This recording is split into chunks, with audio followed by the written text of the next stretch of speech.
Thank y'all so much for tuning in to episode 3 of ArkanSanity. This is the world's fastest growing podcast in recorded history. And I know it sounds like I'm making that up, but it really is. There's never been a podcast that on the first episode, bam, got worldwide attention. I mean, me speaking seemed to ruffle some feathers, and I did not mean to do that, by the way. I was just speaking of my understanding and my interpretation of history, which is different than what I was taught in public school, by the way. But episode 3, I think it's going to be very entertaining. I think that this podcast is going to live up to the reputation of ArkanSanity, and this type of talk that we're engaging here on this platform is very important. For example, in episode 1, I mentioned something called the Bolshevik Revolution, and this is where like 60 million Christians were slaughtered by the Bolsheviks, and it was not very common knowledge to Americans. And now, ever since I had the first episode of ArkanSanity, you've seen this explosion on the internet about Bolshevik this, Bolshevik that, Bolshevism here. Everybody's wanting to talk about it. Everybody's talking about World War II. But lo and behold, if Bryce Mitchell does it and beats everybody else to it, I'm the bad guy. So I'm here to tell y'all, the cat's out the bag. Okay, the tables have turned. I'm still in business. Okay, and I'm glad to have y'all here. And I love freedom, and that's what this show is about freedom and true history and truth. And so thank y'all. I had my fight in Abu Dhabi. That was amazing. TJ Brown, you get the special shout out, brother. Of course, Willie and Rolly too. You know, about 3 days, 4 days out, maybe even a week out, they showed up. About a week, actually. TJ's there for almost 3 weeks, and we were in Abu Dhabi, just straight up being cowboys, brother. And it was such a great experience. So thank you, TJ Brown, and all my coaches and everybody who helped me in Abu Dhabi. And of course, Mr. Tommy ran the farm, and Aaron watched over Tucker and the animals and everything. So I have a really good system here of people that help me do what I do. I'd be nothing without them. Since I got back from Abu Dhabi, had that fight, wasn't injured, so got right back. Excuse me, I got right back to training. Broke my nose in training. I know some of y'all saw that because I was flustered when it happened. I didn't know exactly where to go to, and I didn't want to go to surgery. Uh, so I put it on social media when I broke my nose, and I said, "Will anybody in the community help?" And my buddy Josh King, he reached out. He said, "Hey, brother, come on over." He lives 5 minutes from the gym, and instead of having to go to the ER and sit in line, uh, Josh, he stuck a finger up in my nose, and then with his other hand twisted right up there. And man, he set me straight. So Dr. Josh, he did the job. What can I say? Thank y'all for all y'all's concerns uh with the broken nose. Thank you for all your prayers and thoughts, all of that. Also too, Hunter Campbell reached out the next day because he saw my video, and he said, next time you need to contact me directly because I will get you a really good doctor. Now, the reason I didn't do that is because the UFC does not have to provide any type of medical assistance if I do not have a scheduled bout. I don't have a scheduled bout. We're working on one, and I'm staying very patient. But since I'm not, contracted under any type of medical supply, I didn't want to go begging them. And so I didn't. And so I asked the community help, and the community help. Well, next day, Hunter said, "Hey, don't let your buddy do that again." He said, "Next time, I'm going to get you a doctor."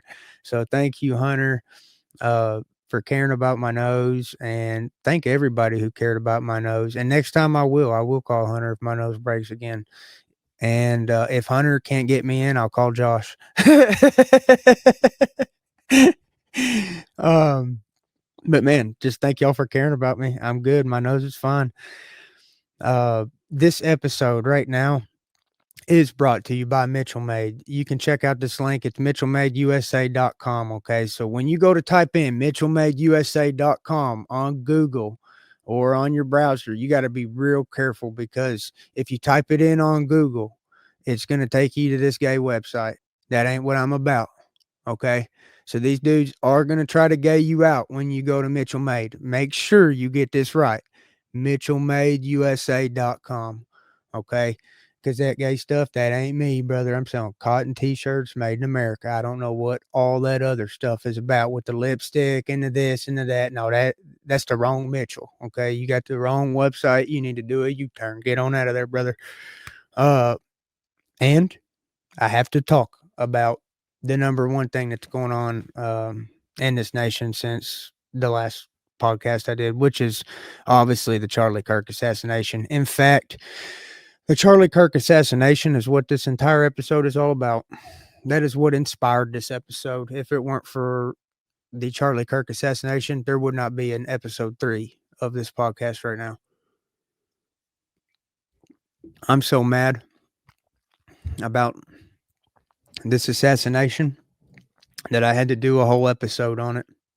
And I know y'all are thinking, well, that was like a month ago, or at least a month ago, almost 2 months ago. And you're thinking, well, Bryce, why'd you wait so long if you care so much about it? Well, I had to see where the rats are going to scatter. And I've seen the rats. And I've seen where every single rat has scattered. Some of them have some cracks in the ground. Some of them dug up a hole. Some of them are hiding in the weeds. I've seen every single rat. And I've seen every single hole. And let me tell you how you get the rats that are holed up. You smoke them out. Every single time those rats get holed up, you smoke them out. And that's what I'm here to do. I'm here to smoke these dirty rat bastards out the hole. Now, the reason I have to say that is because first things first, the initial story does not make any sense. It doesn't even slightly make sense. So when it comes to smoking the rats out of the hole, I'm going to go for the big rat, the big cheese, and I'm going straight to Kash Patel. That's right. That's the big rat to me. He's the rat of all rats, and he's hiding in a hole, and I want to smoke him out. So what am I going to do? I'm going to use some truth. Let me tell you something. This Kash Patel is saying for sure that they got the shooter, and the shooter was on the roof, and that the weapon was a 30-06. Okay, now here's a Ghost Man just pulled up a picture of the trajectory of the shot here. And looks to be a couple hundred yards, and it's downwards because he was upwards on the roof. Okay, and I personally think that this story is nonsense. I don't think that the person that they're saying took that shot at that distance. In fact, I don't think anybody took that shot at that distance because there was no exit wound in the body, and that was from the corner. Now, what Ghost Man just pulled up, I got to address. That's Tyler Robinson. And this is why I believe Kash Patel is a big dirty rat, is because he wants to tell you that Tyler Robinson took that shot from 200 something yards on a roof and hit Charlie right in a perfect spot. So to break this down, let me tell you about the suspect here in question. His name's Tyler Robinson, and yeah, he's totally gay. That's the first thing you need to know about him. He lives with the gay dude, but the dude, he doesn't call himself gay. He lives with the tranny. But a tranny is a gay dude. For all y'all who don't really understand how that works, let me break it down. There's something called a LGBTQ, and all of them letters, they're just simply gay. Every one of them, whether you're lesbian or bisexual or queer, whatever, you're all gay. And his roommate identified as the T. Oh, there's a good example of a gayness right there. That's good job, Ghost Man. But anyways, this dude's roommate was a tranny. I'm just telling you, trannies are gay. Okay, so this dude's gay too. He's hanging out with the gay dude. We can all agree this dude is living with the gay dude, a tranny dude, and only gay people do that. So this dude's definitely gay. So now they're saying that this gay dude took the shot. And I'm just here to tell you, I don't think that that is very typical of gay people to be such accurate, precise shots in extremely important situations. I mean, as a deer hunter, I can tell you, you're going to shake. I mean, you're going to feel adrenaline, and that's on a deer when nobody's there, and it doesn't matter if you miss. You know, you're going to shake a little bit. You're going to get some adrenaline when you're shooting, and you have to really, really try hard and be trained not to. That dude would have been shaking uncontrollably. He looks like he's never shot a gun in his life. He just looks gay. He looks weak. He looks fragile. His skin looks more pale than it's supposed to. His haircut looks gay. I don't think he can handle a firearm. I don't think he hit Charlie Kirk with a 30-06 at 200 something yards away. I don't think so. I think they're framing him. And that's what I think. And Kash Patel, the head director of the FBI, says, "Oh yeah, this queer, he shot, he ran, did the ninja rolls and jumped and rappelled down the roof. And then he changed clothes like 3 times, and then he disassembled the rifle. And then the rifle was found at BlackRock property. Oh, how convenient. BlackRock, who I've been talking trash on for like 10 years now. Now they're finally tied to an assassination of a huge American figure. Great, because this is exactly what I've been talking trash about BlackRock for. Now, this supposed shooter went to this supposed house and dropped his supposed evidence. Well, how convenient that it was at a BlackRock owned home. Dude, the whole thing's baloney. And just with what I've said right now, Cash, just with what I've said, you've been smoked out the hole. You're a rat, you're compromised, and you're a traitor. Oh, you're a traitor. You're guilty of treason. Okay, and let me tell you something, brother. I would never criticize your wife of being a Mossad agent because that would be totally, totally, totally not right of me. And I know if I was to say that your wife was a Mossad agent, that would be you would take legal action and sue me for a whole lot of money. And I just don't think that that's true, you know? So I can't believe anybody would ever insinuate that Kash Patel's wife might be guilty of treason and working with Mossad. What a preposterous idea. What a foolish idea. I can't believe somebody would be so dumb to think that. Now, as we move on from the big rat, Kash Patel, I've smoked him out of his hole. He's exposed for the whole world to see. And, you know, a little bit of time will go on and he'll go unpunished for a little bit of time. But just wait. When things are all said and done, he's going to be judged by Jesus Christ. You're going to go to heaven or hell, buddy. And if you don't repent for what you've done, I promise you I know where you're going, brother, because I know that you're covering up this bullshit. I know that you're in on it. I'm not stupid, brother. And everybody's talking about it. You tried to crush me on my first podcast. You tried to tell me to shut up and that no one's going to listen. Everybody's listening. Everybody knows you're an evil rat bastard and you can't hide nowhere. And guess what? If you kill me, brother, I don't give a rat's ass. I'm ready to die for the Lord, brother. You don't have that in your heart. You're a true coward. Okay. So, some more stuff about the official story that doesn't add up beyond what the FBI has produced. Okay. Um, the body. Apparently, it did not have an exit wound of the 30-06 bullet. I don't believe that that's very likely. Do I believe it's possible that the bullet would ricochet and burst into bajillion pieces or fragment, whatever they call it, and disappear mainly? Yeah, I do believe it's possible for that. But in conjunction with all the other BS, there not being a clean bullet hole in and out. When I hunt with a 30-06, I know what it does, and it goes through. Generally speaking, it didn't hit his shoulder. It did, you know, it hit up in this area. Whatever hit up in here, okay? And that would have generally gone through. I'm just telling you, generally speaking, the bullet's going to go through. So in conjunction with the bullet not going through, the story doesn't make any sense. You know, the whole thing just feels like it was scripted, an inside job, and they're releasing a fake story to divert attention to nonsense. And then you have the wife who just does not act like a mourning widow. I'm sorry if that offends you. Actually, no, I'm not. I just wish you saw things like me. I don't think it's rude for me to say that. She does not seem like a mourning widow.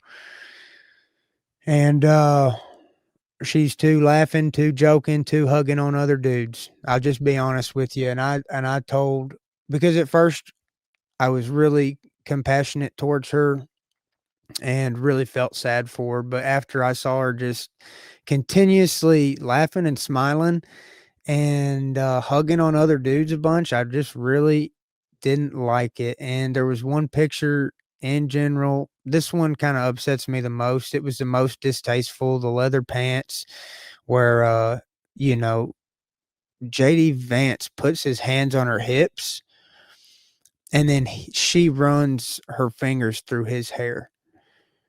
Uh, Yeah, if I die, don't be doing this to my wife unless if y'all are trying to disgrace me. That's not how I want y'all touching my wife when I'm dead, because y'all already know they're gonna take me out next. So at my funeral, don't be letting my wife be wearing these leather pants and letting other dudes touch her hips and look at those hands of hers running all through his hair. That's too much, dude. It's too long of a hug, and she's running the hands through the hair. That's not right, and it's distasteful. And that's what I'm talking about. She does not seem to me what I would want a mourning widow to look like if they were mourning for me. It just everything seemed like WWE fake to me, man. These people didn't even really seem sad. I think I was more sad than any of them, to be honest with you. Speaking of people that I really don't trust involved in this, is the McCoys.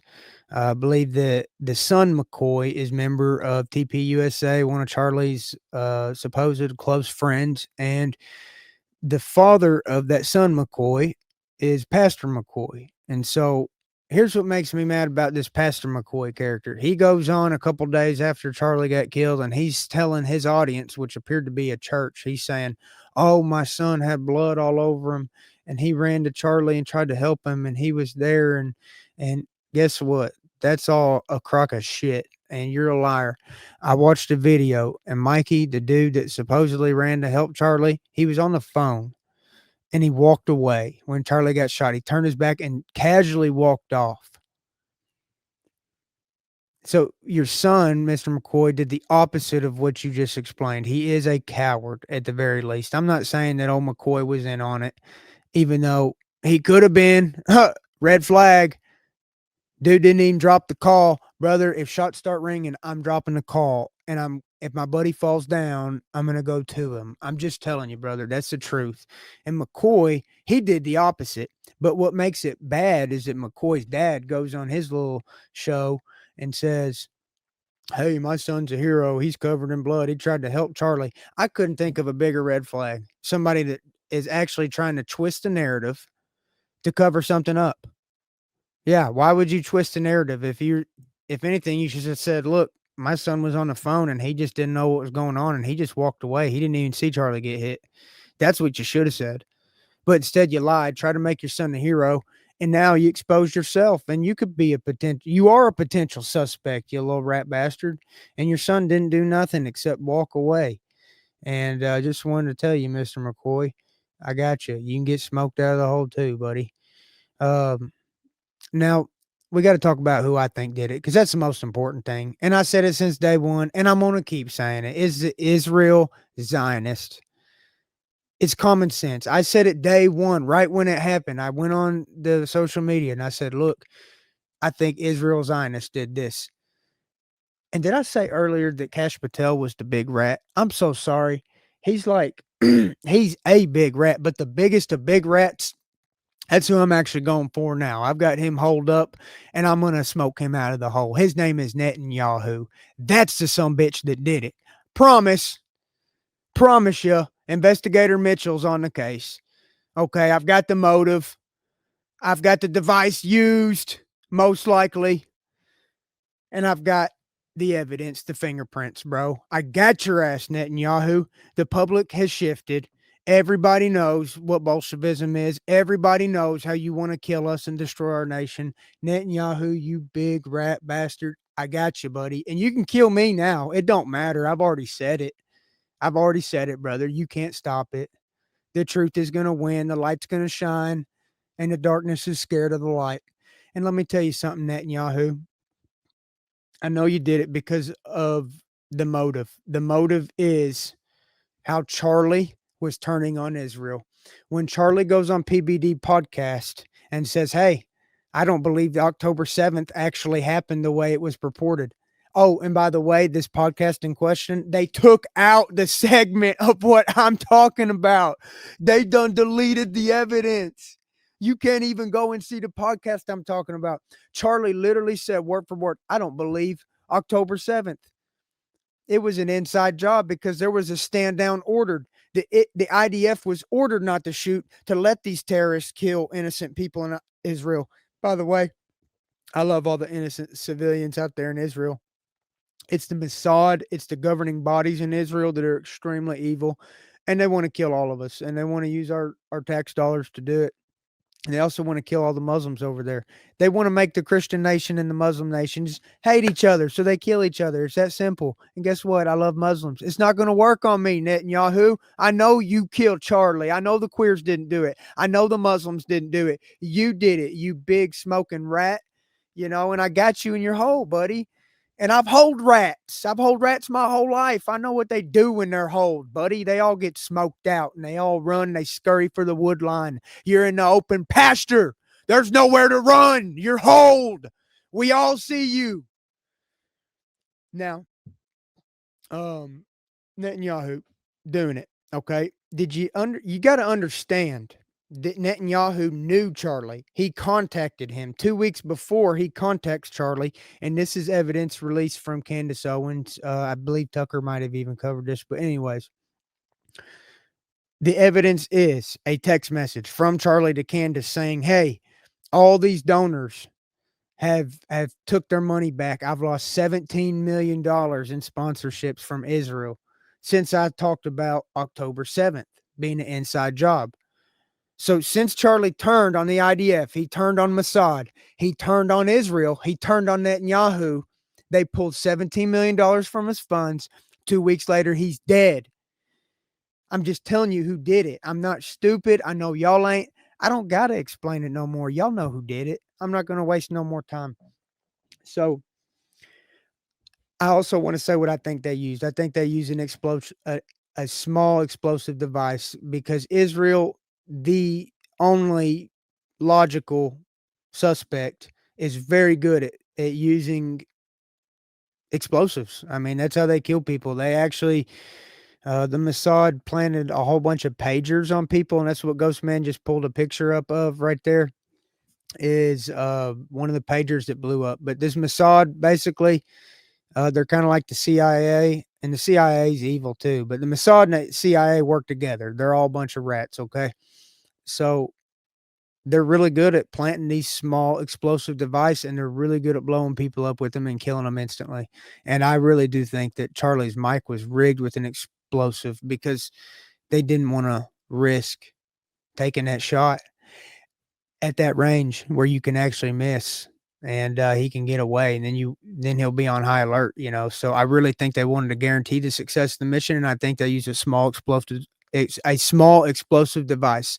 Now, why do I think that? I think that because there was no exit wound in the bullet and there was not a lot of blood. So there not being a lot of blood plus the coroner's account of where the bullet went, it just does not sound official to me. And by the way, there were 3 men that tended to Charlie when he went down. When they came back up, none of them had blood on their hands or their shirts. There was not blood leaking out of them.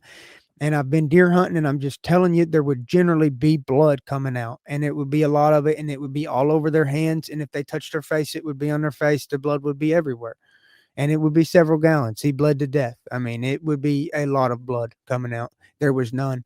And I think that he exploded and the trauma, like a blunt force, not like a projectile, like almost like blunt force trauma killed him. And there wouldn't be as much blood there. And that's the only thing that even makes sense to me. Or one more possible theory, a close range handgun, something that wouldn't fully penetrate from somebody who was doing some kind of really, really sneaky shot in the crowd up close. But the exploding microphone just makes more sense to me. It's so guaranteed. There's no need for another shooter. You just press the button from a remote location, and we already know that's what Mossad uses. So it's not like I'm just throwing out conspiracies, dude. They blow up pagers for fun. They kill Muslims for fun. They kill Christians for fun. That's what these guys do. Look what Israel's done to Gaza.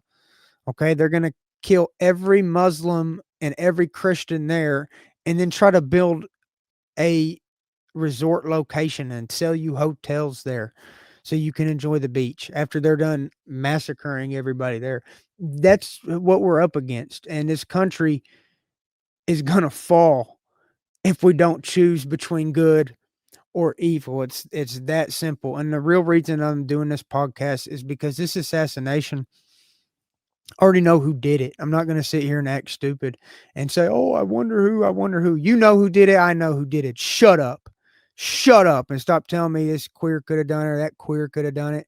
It's Israel people. The Mossad agents did it, dude. Netanyahu's in on it. You know it. And he's got Trump at the dude, Trump does whatever he says, okay? And it almost seems like Trump's being blackmailed. That's what's scary to me. And I did denounce being with Trump, and I stand by that, okay? It's a lot of stuff that doesn't make any sense. A lot of stuff, but one picture I got to show you real quick is this one right here. Okay, now this is a really old picture. Might have been 20 years ago, but in this video, it's a picture of a video. In the video, Trump's up in Epstein's ear telling him a joke. Let me just tell you something. These guys are buddy-buddy, and they've been buddy-buddy for 20 years. If this dude Epstein is running the largest child trafficking ring on the planet, and Trump's hanging out with him, which I just found this information out. I really wish I would have known this information sooner. Before I liked Donald Trump, because now it really looks to me like Donald Trump's being blackmailed. It really looks to me like Israel owns this nation. It really looks to me like uh, death and doom is impending. And let me just tell you something. With this Trump presidency, we have got exactly the opposite of what we were promised out of Trump. That's why I had to tell him he's a coward and he's a traitor. And let me tell you something. We have never been this close to martial law. That's what the government is pushing. They want martial law. And if they can push martial law into a civil war, that's fine too. They would mind the civil war would be great. But I really think they want martial law. What they don't want is a revolution. And that's what we need. We need a revolution. We need a totally rebuilt system. And that's the only fix. I'm just telling you, we need Jesus Christ in everybody's hearts in this nation.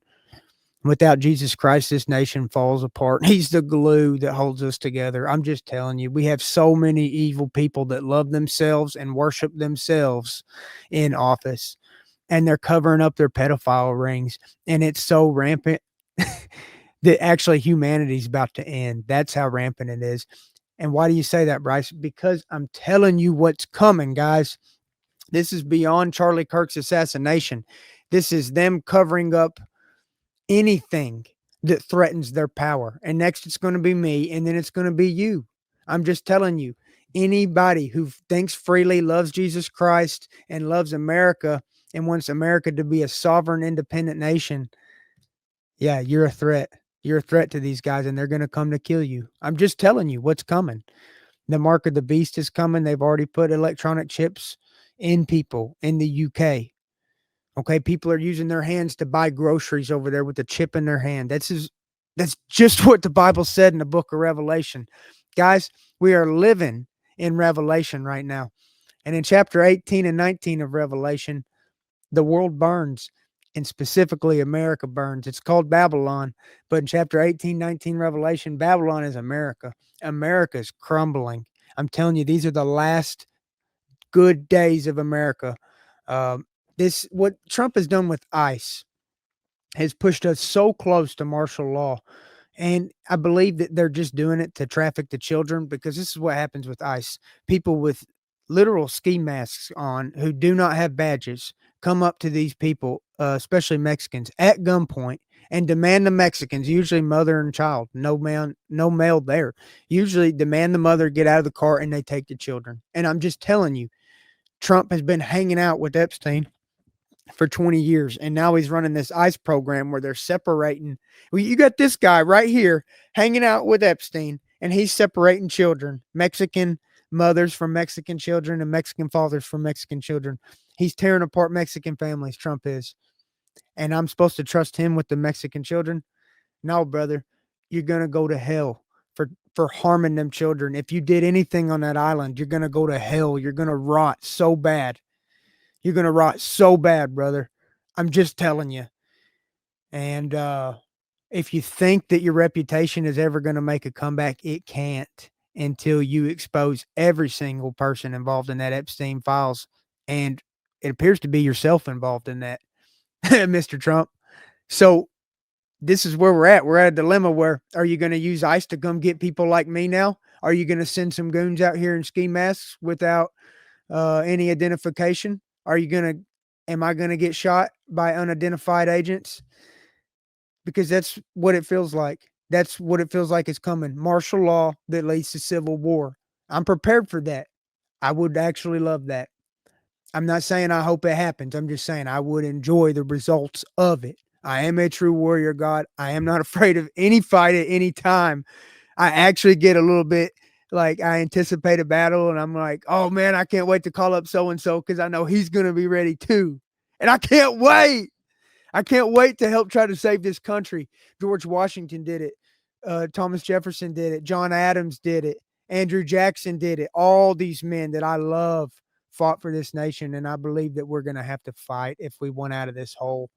So y'all keep listening to ArkanSanity. We're going to keep smoking rats out the hole. We've covered all the big rats, the Trump rat, the Netanyahu rat, the Kash Patel rat, and his wife, the rat.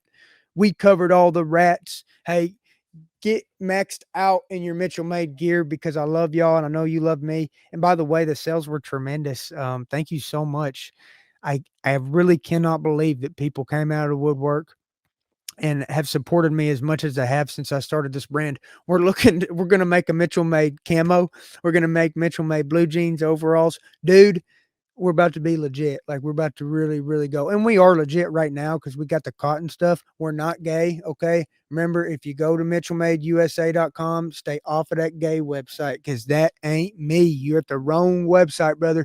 And Google is trying to censor me. They're trying to make it to where, gay stuff pops up when you type in my name. They really censored me. They censor every post I do on the social media. They censor my YouTube views, and now they got this gay attack on my website. I don't care, dude. I'm still happy with my life, and you're still not going to shut me up.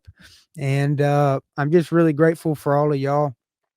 And I think we covered a lot of stuff in that podcast, and I really think that the next episode is going to be another heavy hitter. So I hope y'all enjoyed that and keep on coming because I got more next week.